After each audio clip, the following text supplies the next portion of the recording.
کیا حال ہے دوستوں، امید ہے آپ سب ٹھیک ہوں گے۔ چلو تو کہانی شروع کرتے ہیں۔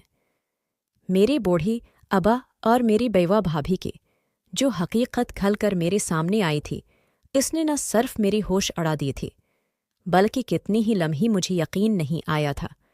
میں سوچ بھی نہیں سکتی تھی کہ میرے بیوہ بھابھی آدھی رات کو میری ابا کی کمرے میں کیوں جاتی تھی۔ جولائی کا مہینہ تھا، بارش ہونے کو تھی۔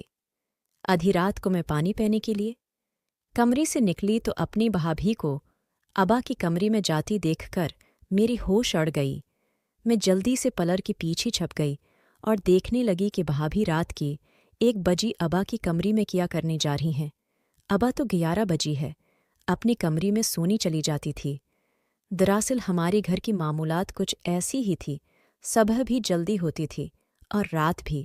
آج بھی ہم سب جلدی ہے، سونے کے لیے لیٹ گئی تھی، لیکن میں کمرے میں پانی کی بوتل رکھنا بھول گئی تھی، بس اسی لیے کمرے سے نکلی تھی۔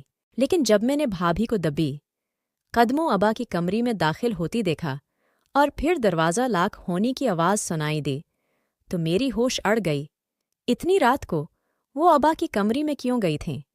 پہلی بات میرے ذہن میں ہے آئی کہ شاید وہ چوری وغیرہ کرنا چاہتے ہیں، لیکن بھابھی کے پاس کسی چیز کی کوئی کمی نہیں تھی، تو پھر وہ ابا کے کمرے سے کیا چر سکتی تھیں۔ میں خاموشی سے پلر کے پیچھے ہی کھڑی رہی تاک جب وہ باہر نکلیں تو میں انہیں رنگی ہاتھوں پکڑ لوں اور پھر ان سے پوچھوں کہ وہ اتنی رات کو یہاں کیا کر رہی ہیں۔ لیکن مجھے کھڑی کھڑی آدھا گھنٹ گزر گیا اور بھابھی ابا کے کمرے سے باہر ہی نہیں آئیں تو میں تھک ہار کر واپس اپنے کمرے میں چلی آئی، پتہ نہیں وہ اندر کیا کر رہی تھیں اور انہیں کتنا وقت لگنا تھا۔ نیند سے میری حالت خراب ہو رہی تھی۔ یہی سب سوچتی سوچتی میں بستر پر لیٹی اور مجھے نیند لگ گئی صبح جیسی ہے۔ میری ان کے کہلی تو میرے ذہن میں یہی سوال مچلنے لگی۔ میں جلدی سے فریش ہو کر کمرے سے نکلی تو ابا اور بھابھی ڈائٹنگ ٹیبل پر بیٹھی ناشتہ کر رہی تھی۔ میری دوسری بھابھی بھی وہیں بیٹھی تھیں۔ ہر طرف خاموشی تھی، سب اپنی کہانی میں مصروف تھی، لیکن میری نظر بھابھی اور ابا پر جمی ہوئی تھی۔ وہ دونوں ایک دوسرے کو نظر انداز کرتے کہانا کہا رہی تھی۔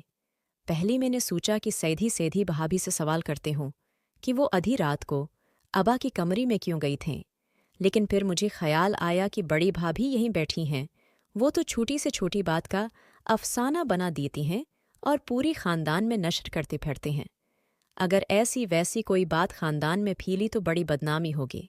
جلد ہے میری شادی میرے پھوپھو کی بیٹی سے ہونے والی تھی، ہم دونوں کی منگنی ہو چکی تھی۔